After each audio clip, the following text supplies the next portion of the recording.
Jadi begini, Nggen. Dahulu diceritakan bahwa di suatu desa yang tidak jauh dari Sawati, hiduplah seorang pria kaya yang istrinya mandul. Sanak saudaranya kemudian berkata kepada pria kaya itu, "Istri pertamamu mandul. Kami harus mencarikan istri lain bagimu untuk meneruskan garis keturunanmu."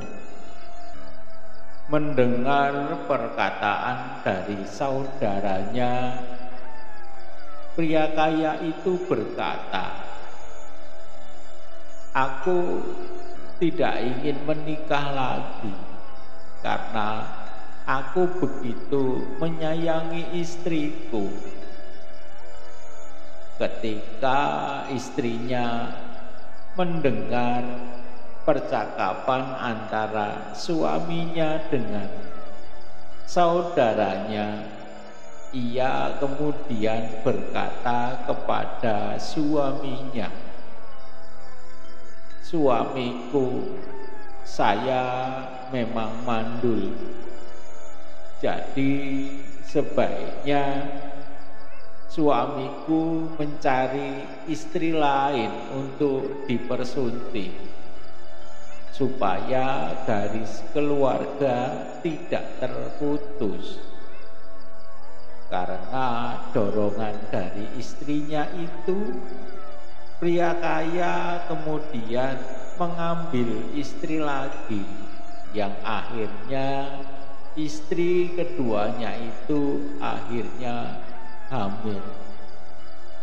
Mengetahui istri yang kedua sedang hamil, istri yang pertama berpikir, "Jika maduku telah mempunyai putra, ia akan menjadi nyonya di rumah ini."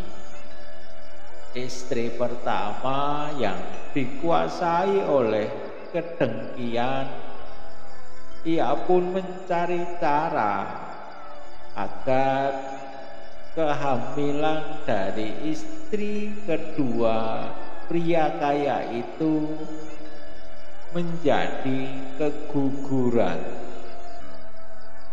Istri pertama dari pria kaya kemudian menyediakan kebutuhan makan, minum bagi seorang wanita, dan ia menyuruh wanita itu bagaimanapun caranya agar istri kedua dari pria kaya keguguran.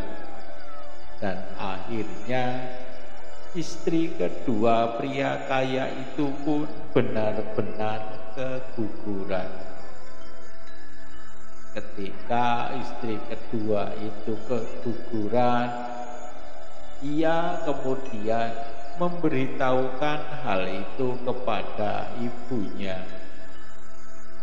Ibunya kemudian mengumpulkan sanak keluarganya dan membuat mereka tersadar akan persoalan itu.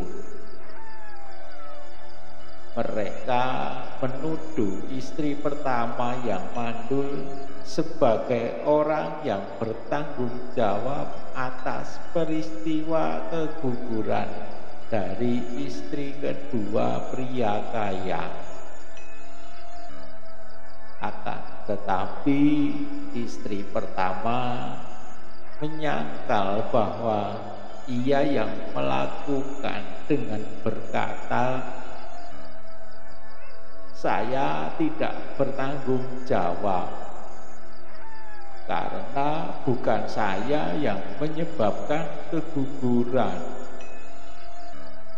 Mendengar jawaban Istri pria kaya yang mandul itu, keluarga dari istri kedua berkata, "Jika memang bukan engkau yang bertanggung jawab atas keguguran ini, maka bersumpahlah bahwa bukan engkau yang menyebabkan keguguran." Istri pertama yang mandul itu kemudian bersumpah dengan berbohong, "Jika saya yang menyebabkan keguguran ini, semoga saya menuju alam penderitaan. Di sana karena dikuasai oleh rasa lapar dan haus, saya akan melahirkan 5 putra setiap pagi dan petang. Kemudian memangsa mereka, akan tetapi tidak akan merasa kenyang. Selain itu, semoga saya selalu berbau busuk dan dikerubuti lalat." Setelah mengucapkan sumpah dengan berbohong, tidak lama kemudian istri yang mandul ini meninggal dunia. Ia pun terlahir kembali tidak jauh dari desa itu sebagai makhluk setan yang berpenampilan buruk. Pada saat itu, 8 tera yang telah melewatkan masa wasa di daerah itu sedang dalam perjalanan menuju Sawati untuk menjumpai guru mereka. Para tera beristirahat di hutan tidak jauh dari desa itu. Di suatu tempat yang teduh dan ada airnya, setan itu kemudian menampakkan dirinya di hadapan para tera tersebut, dan tera yang senior ketika melihat setan itu kemudian mengucapkan syair sebagai berikut: "Engkau telanjang dan berpenampilan buruk. Engkau menyebarkan bau busuk yang menusuk. Engkau dikerubuti lalat. Wahai makhluk yang berdiri di sana, siapakah engkau?" Ketika mendengar pertanyaan dari tera tersebut, setan itu kemudian menyampaikan 3 syair yang menjelaskan siapa dia, dan hal ini menimbulkan tergugahnya para makhluk. "Tuan, saya adalah setan yang terlahir di alam menderita. Di alam zama, karena telah melakukan perbuatan jahat, saya telah pergi dari sini menuju ke alam setan.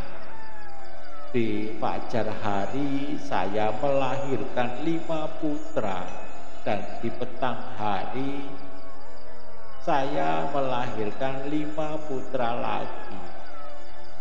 Walaupun saya memangsa mereka semua, bahkan semua itu masih tidak cukup bagi saya. Hati saya membara dan terbakar oleh rasa lapar. dan saya tidak dapat memperoleh air untuk diminum. Lihatlah penderitaan yang menimpa saya, Tuhan. Ketika mendengar yang disampaikan setan itu, sang Tera kemudian mengucapkan syair yang menanyakan tentang perbuatan apa yang telah dilakukan oleh setan itu sehingga dia mengalami hal demikian. Perbuatan jahat apakah yang telah kau lakukan lewat tubuh, ucapan, atau pikiran sebagai akibat dari perbuatan yang manakah? Maka engkau memaksa daging 5 putramu.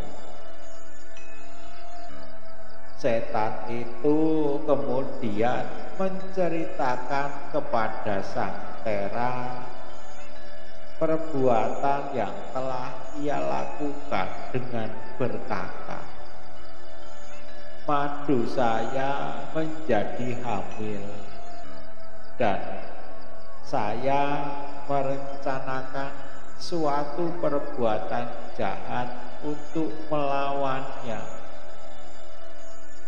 Karena pikiran yang jahat itulah saya menyebabkan madu saya keguguran.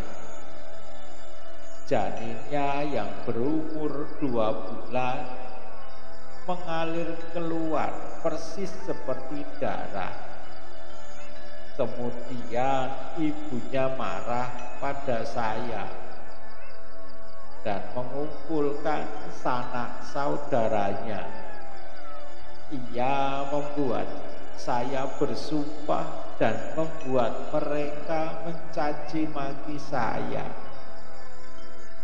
Saya mengucapkan kebohongan yang mengerikan ketika mengatakan sumpah itu, bahwa jika hal itu memang saya yang melakukan, semoga saya memangsa daging putra-putra saya, karena akibat dari perbuatan itu dan juga karena kenyataan bahwa saya berbohong, maka sekarang ini saya memangsa daging putra-putra saya dan berlepotan darah dan kotoran.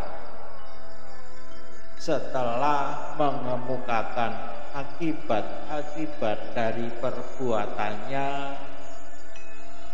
setan itu sekali lagi berbicara kepada sang Tera dengan mengatakan, "Tuan yang terhormat, dahulu saya adalah istri pria kaya, orang kaya di desa ini juga. Tetapi karena dikuasai oleh kedengkian dan melakukan tindakan jahat, saya kemudian muncul di kandungan setan. Tuan yang terhormat, sudikah Tuan pergi ke rumah laki-laki kaya itu? Dia akan memberi Tuan dana makanan. Suruhlah ia mempersembahkan dana itu atas nama saya, karena dengan cara itu saya akan terbebas dari sini, dari alam para setan."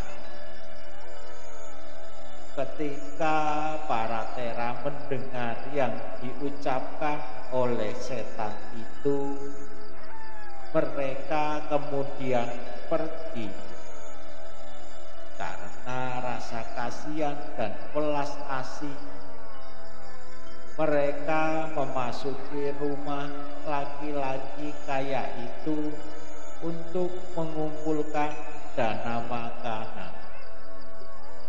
Ketika laki-laki kaya melihat para tera itu, ia kemudian keluar dan dengan penuh rasa bakti menyambut para tera, menerima mangkuk mereka, mempersilahkan mereka duduk dan mulai memberikan makanan pilihan. Selanjutnya, para tera lalu menceritakan peristiwa yang telah ia alami kepada pria kaya itu dan menyuruh pria kaya mempersembahkan dana makanan tadi atas nama setan tersebut. Pada saat itu juga setan itu terbebas dari penderitaan dan setelah memperoleh kemuliaan yang tinggi, ia menampakkan dirinya malam itu di hadapan pria kaya tersebut. Para tera akhirnya sampai di Sawati dan membawa persoalan itu ke hadapan Guru Agung Buddha. Guru Agung Buddha menganggap persoalan itu sebagai kebutuhan yang muncul dan mengajarkan Dhamma kepada kelompok yang berkumpul di sana.